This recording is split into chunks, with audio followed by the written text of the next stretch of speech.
It's official. Donald Trump did not win the Nobel Peace Prize in 2025. And while a lot of people at the White House and those in MAGA circles are not happy this morning. So the Nobel Committee in Oslo, Norway announced just a couple hours ago that Maria Corina Machado, the opposition leader in Venezuela, a woman who has fought many battles, she has won the Nobel Peace Prize of 2025. And today is going to be a lot of discourse about Trump and why he didn't win. But I want to take a minute and talk about Maria Corina Machado, because if there was anyone deserving of the Nobel Peace Prize, it is her. Maria Corina Machado, aged 58, has been awarded the 2025 Nobel Peace Prize for her unwavering fight to preserve democracy under Nicolas Maduro's dictatorship. Once expelled from office in 2014, Machado was later banned from running for president. She now lives in hiding amid serious threats to her life. The Nobel Committee made clear that she should be praised for her, quote, keeping the flame of democracy burning amidst a growing darkness and honoring her courage to speak out, giving risks. I do think it's a subtle statement that they decided to award this major award to Maria Corina Machado today over Donald Trump, partly because she is fighting against a dictator. She's fighting against an authoritarian regime. And if you listen to her accepting this phone call, she was in shock. It was one of the best moments of her life, and she made clear that it's not just about her, it's about her movement, a movement that is not done fighting yet. If you don't know what's been happening in Venezuela, Nicolas Maduro has ruled with an iron fist. He has had elections that were fraudulent, essentially arresting those who disagree with him or who want to run against him. And that's why Machado has to live in exile right now. She won, her party won this election despite what Maduro and his team say. And while she is fighting the fight against authoritarianism and fighting the fight for democracy, and she was justifiably awarded today's Nobel Peace Prize.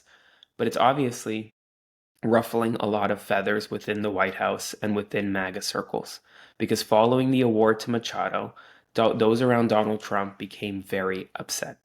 We got the first reaction from the White House. White House Communications Director Stephen Chung on his official account wrote, quote, President Trump will continue making peace deals, ending wars, and saving lives.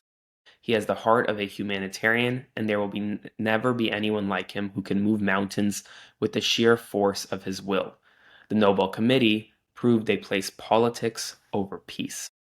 Meanwhile, MAGA influencers on the internet, some of Donald Trump's top defenders online, decried the decision as, quote, affirmative action nonsense, with Laura Loomer writing, imagine thinking a woman who cries nonstop about Nicolas Maduro has done more for the world than Donald Trump.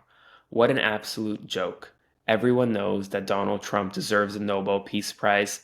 More affirmative action nonsense. That is a direct statement from Laura Loomer. Now, let that sink in. They're unhappy because Donald Trump lost, but they think they're more unhappy because he lost to a Latina woman who is fighting a lot of the things that many here in the United States say that Donald Trump stands for. And so Maria Corina Machado today, and I put out a post today saying that there's going to be a lot of discourse about Donald Trump, about Machado, whether or not Donald Trump was deserving of this award today. But today should be about her, not about him. And we'll leave it at that. Before I continue, please consider subscribing to support my work or sending a one-time donation via Venmo to Aaron-Parnas. Now, meanwhile, in other news, some major news this morning out of CNN. CNN reports that senior Trump administration officials at the Department of Homeland Security have proposed blocking Muslim organizations from receiving millions of dollars in security grants from FEMA, raising internal alarm among agency leaders who warn that the move could be, and probably is, discriminatory and illegal. That blanket ban, after the alarm was raised, was dropped, but dozens of Muslim nonprofits were later stripped of eligibility after DHS and DOJ cited alleged and unsubstantiated terrorism ties. They're going after and racially profiling organizations based on religious affiliation. In Chicago, two federal judges actually ruled against the Trump administration over the past 24 hours. The first issued a temporary restraining order blocking the administration from deploying National Guard troops in Illinois, ruling that the move is unconstitutional and accusing federal officials of using unreliable evidence to justify it. Illinois Governor J.B. Pritzker and Chicago Mayor Brandon Johnson praised the decision, calling the deployment an abuse of power.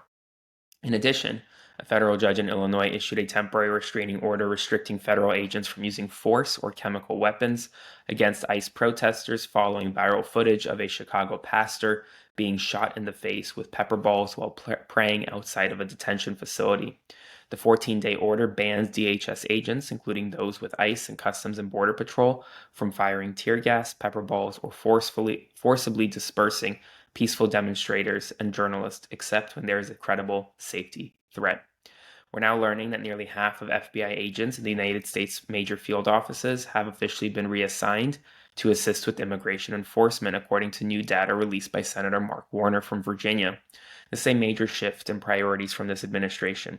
About 45% of agents in the 25 largest offices and 23% nationwide are now supporting DHS and ICE operations, diverting resources from counterterrorism, cybercrime, espionage, and violent crime investigations.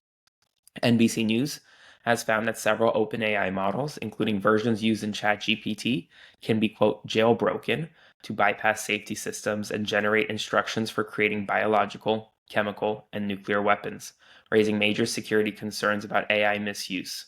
The flagship GPT-5 model resisted these prompts. Smaller or open source models were vulnerable in up to 97% of tests.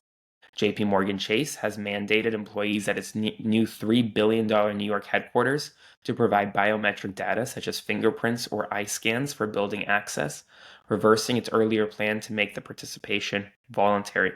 The move is intended to enhance security following recent corporate attacks, impacts up to 10,000 workers, and has raised privacy concerns amid broader debates over workplace surveillance. The IDF has confirmed that the Gaza ceasefire agreement has officially taken effect. Tens of thousands of Palestinian civilians are currently walking from southern Gaza back to Gaza City to northern Gaza.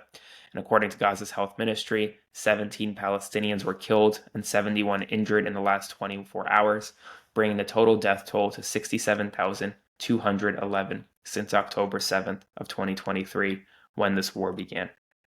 That's all the news right now. As always, if you want to support my work, please consider subscribing, commenting, liking, and sharing.